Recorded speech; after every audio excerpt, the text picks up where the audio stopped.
स्वतंत्रता दिवस का पर्व सामने है। पूर्व संध्या पर हम सब लोग कुछ आज चर्चा करेंगे। आज हमारे स्टूडियो में उपस्थित हैं संध्या सिंह जी, जो एक कृषक संगठन से हैं, उनका मैं स्वागत करता हूं। और हमारे बीच में सोशल वर्कर के रूप में जो थोड़ा लीग से हटकर काम करने के लिए जिनकी एक पहचान है, दीपक रानी, वो हमारे बीच में है, जो पश्चिमी उत्तर प्रदेश से हैं, लेकिन पूर्वी उत्तर प्रदेश में आप पिछले 15 से 20 वर्षों से कार्य कर रही हैं और आपकी एक पहचान है मोटरसाइकिल वाली मैडम। आप कोई भी वाहन, 4 पहिया, ट्रैक्टर चलाते हुए दिखती हैं और आप में एक अजब अद्भुत सा कॉन्फिडेंस है, साहस है। आप कहीं भी किसी से भी बड़े सहज ढंग से अपना बात रखती हैं, अपना काम करती हैं। तो मैं सबसे पहले संध्या जी से आज पूछना चाहूँगा कि आज़ादी का जो पर्व हम मनाने जा रहे हैं, इस पर किसानों की क्या हालत है, इस पर मैं आपकी राय जानना चाहूँगा। किसानों के बारे में आप बताएं। देखिए, स्वतंत्रता दिवस के रूप में 15 अगस्त मनाया जाता है, लेकिन इतने दिनों के बाद मैं चाहूँगा कि किसानों की आवाज़ इतनी धीमी ना हो कि वह गुम हो जाए। हाँ। इस साल एक कोरोना ने तो बड़े बड़े उद्योगपतियों और राजनीति वालों का कमर तोड़ दिया। तो किसान तो ऐसे हर सालों से टूटते और लड़ते आ रहा है, फिर भी उसके अंदर वही दमखम है। लेकिन इतना जरूर कहना चाहूँगी कि हम आज़ाद तो हैं, लेकिन किसानों की जो दशा पहले थी, जो स्थिति पहले थी, आज भी वही उसी स्थिति में। योजनाएं तो खूब चलाई जाती हैं, लेकिन वो कागजों तक सिमट के रह जाती हैं, ऑफिसों तक रह जाती हैं, वो प्रैक्टिकल रूप में ज़मीनी तक नहीं आ पाती हैं। ये हालांकि इस सरकार की मंशा तो कहीं न कहीं जो भारत सरकार की किसानों की आय दुगनी करने की है, वो कोशिश तो है, लेकिन फिर भी कहीं इस तरह का दिख नहीं रहा है। अब वो और इस साल को तो विशेष कि कहने के लिए तो दिखाया जा रहा है कि फला किसान ने बड़ा अच्छा किया, लेकिन सच्चाई ये है कि सब्जी। मैडम, मैं आपसे एक और सवाल पूछूंगा कि आपकी निगाह किसानों की तरफ है कि हवा में है? आपका निशाना कहाँ है? किसानों की तरफ है, लोगों की तरफ है, जनता की तरफ है कि हवा में है और सरकार की तरफ है? देखें, स्थितियां तो दोनों कैसे कहावत है कि एक उंगली अगर किसी के तरफ करो तो वो 3 उंगलियां अपनी तरफ इशारा करती हैं। तो कहीं न कहीं हम एक को दोषी तो नहीं ठहरा सकते, लेकिन ये मरा हुआ सिस्टम, मरा हुआ व्यवस्था, इसको ज़रूरत है कि सरकार परिवर्तन नहीं बल्कि इस सिस्टम को बदला जाए। और जितने खर्च अन्य मदों में किए जाते हैं, एक एग्रीकल्चर भी ऐसा विषय है, एक किसानी भी ऐसा विषय है कि जहाँ से विभिन्न रोजगार पैदा हो। 2 टूक बताइए, क्या किसान आज आजाद है? नहीं, आज भी किसान आजाद नहीं है। मैं दीपक रानी जी से पूछना चाहता हूँ, वर्तमान सरकार राम की बात करती है, राम राज की बात करती है। एक गीत हम लोग पहले गाया करते थे, भारत तो है आजाद, हम आजाद कब कहलाएंगे, कभी राम राज के दिन यहाँ फिर आएंगे कि नहीं आएंगे। तो क्या राम राज आ गया? नहीं। कुछ बताइए, क्या नहीं आया? रामराज कहाँ आया है? और आपकी आवाज में भी कुछ दम होना चाहिए, जो भी बताइए दमदारी से बताइए।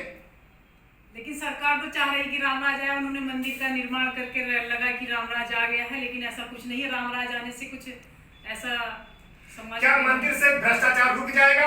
किसानों की आमदनी बढ़ जाएगी, लोगों के घर में खुशहाली आएगी, बीमारियां दूर होंगी, कोरोना घट जाएगा? वहाँ के महंत को तो भी पता लगा कि जो सबसे बड़े पुजारी हैं वो कोरोना ग्रस्त हो गए हैं। बिल्कुल नहीं। और हो सकता है कि ऐसा न हो कि उनको हम लोगों के साथ से चले जाना पड़े। हम उनके स्वास्थ्य की कामना करते हैं कि जल्दी शीघ्र स्वस्थ हो। तो क्या आपने जो कहा, उन कामों से हमारे देश को असली आजादी मिलेगी? बिल्कुल नहीं मिलेगी आजादी।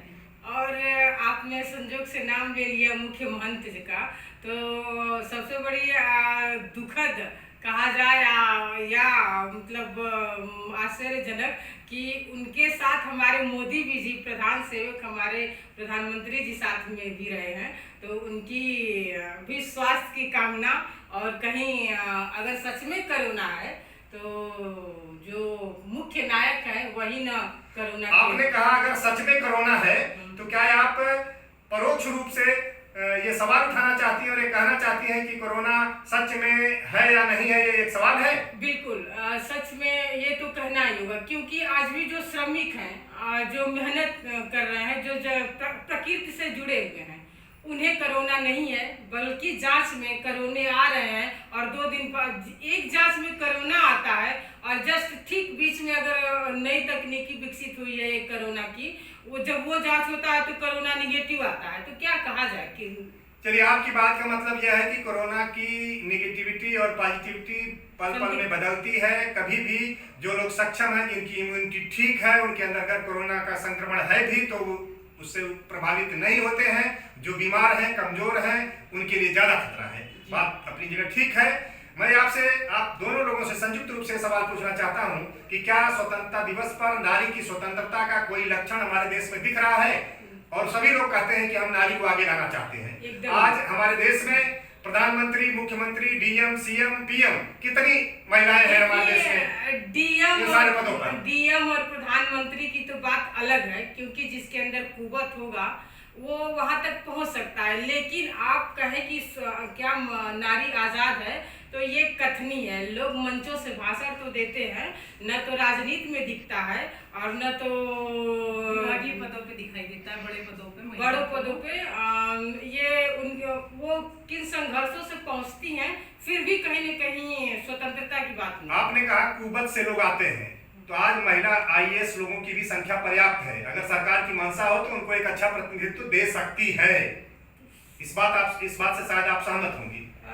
दे सकती है, लेकिन अभी भी पुरुष प्रधान समाज में वो कहने के लिए तो समानता की बात होती है, लेकिन जब साथ की बात आती है, निर्णय लेने की बात आती है, तो वहाँ समानता दरकिनार कर दी जाती है। तो इस स्वतंत्रता दिवस की पूरी संध्या पर आज हम सभी लोग बैठे हुए हैं और हम ये कामना करते हैं कि असली आजादी की लड़ाई हम आगे लड़ते रहेंगे। नारी को आजादी पाना है, किसानों को आजादी पाना है, मजदूरों को किसानों को आजादी पाना है, नौजवानों को आजादी पाना है, बहनों को आजादी पाना है। आजादी की जंग जारी है।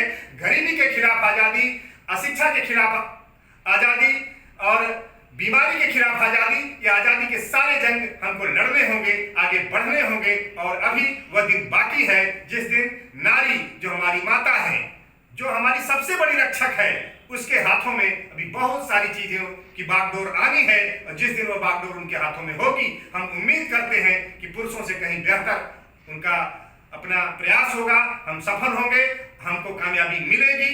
इस उम्मीद से आज हम पूरे समाज को, राष्ट्र को, सभी बहनों को, नौजवानों को, किसानों को चाहते हैं कि वो अपनी आजादी की लड़ाई को जारी रखें और इस अधूरी आजादी के मिशन को पूरी आजादी में पहुंचाने का जज्बा लेकर के हम चलेंगे और इसको हासिल करके रहेंगे।